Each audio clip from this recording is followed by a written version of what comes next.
एक राजा थे, उनका नाम था चक्रवेणु। वह बड़े ही धर्मात्मा थे।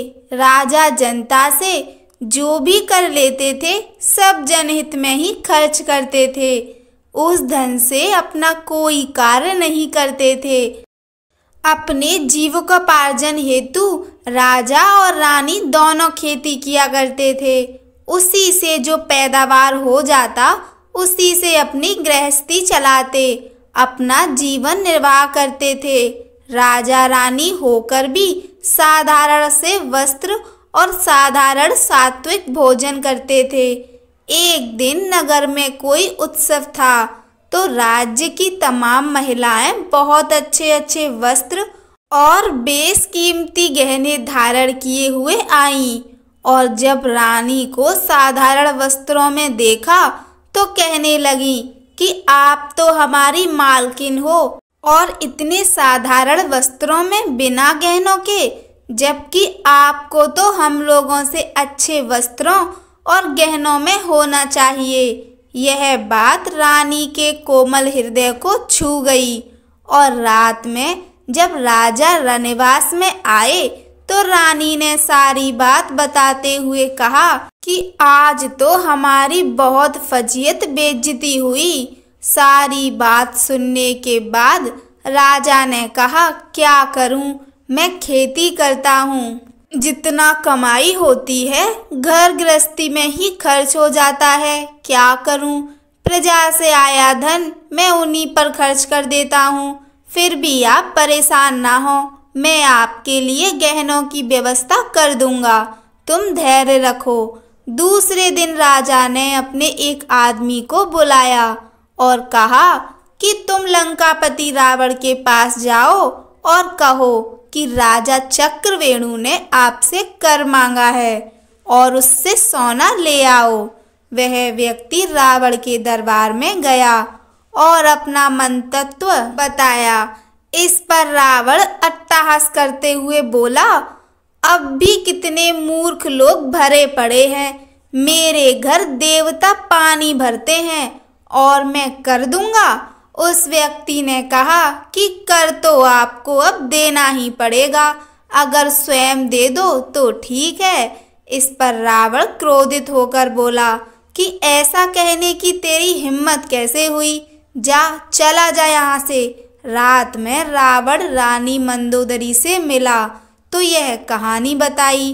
मंदोदरी पूर्ण रूपेण एक पतिव्रता स्त्री थी। यह सुनकर उनको चिंता हुई और पूछा कि फिर आपने कर दिया या नहीं। तो रावण ने कहा, तुम पागल हो, मैं रावण हूँ, क्या तुम मेरी महिमा को जानती नहीं? क्या रावण कर देगा? इस पर मंदोदरी ने कहा कि महाराज आप कर दे दो, वरना इसका परिणाम अच्छा नहीं होगा। मंदोदरी राजा चक्रवेणु के प्रभाव को जानती थी, क्योंकि वह एक पतिव्रता स्त्री थी। रावण नहीं माना। जब सुबह उठकर रावण जाने लगा तो मंदोदरी ने कहा कि महाराज आप थोड़ी देर ठहरो, मैं आपको एक तमाशा दिखाती हूँ। रावण ठहर गया।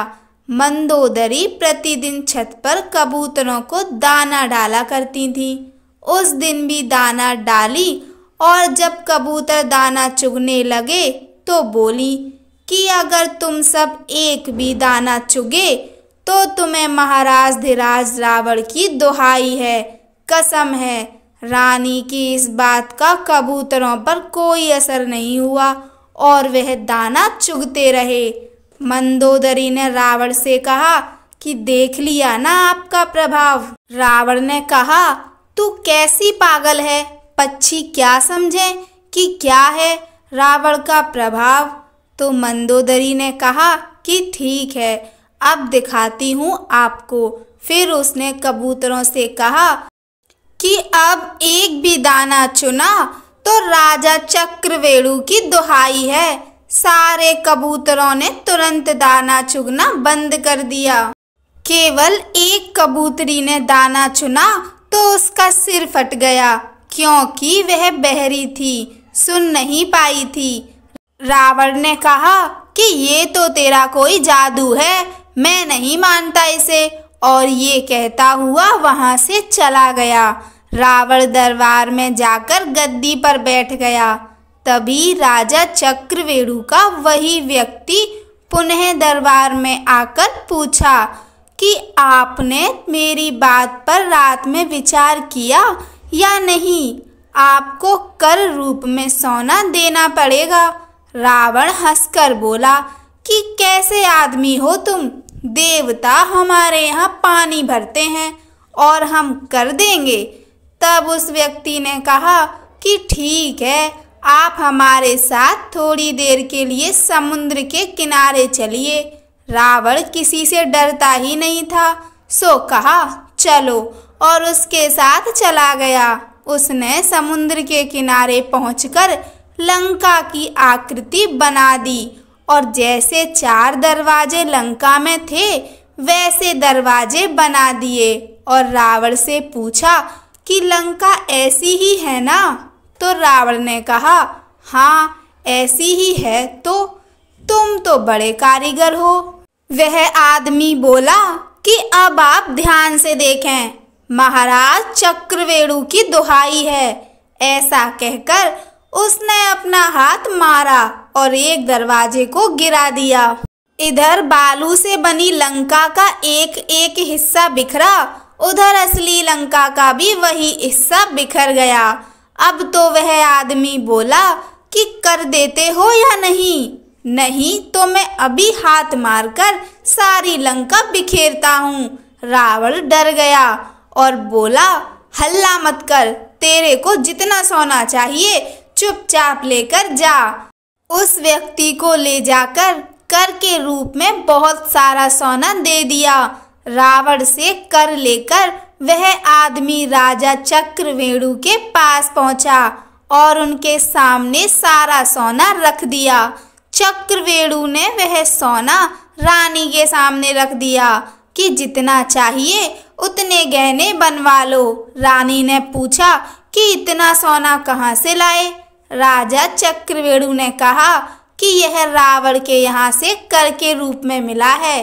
रानी को बड़ा भारी आश्चर्य हुआ कि रावण ने कर कैसे दे दिया।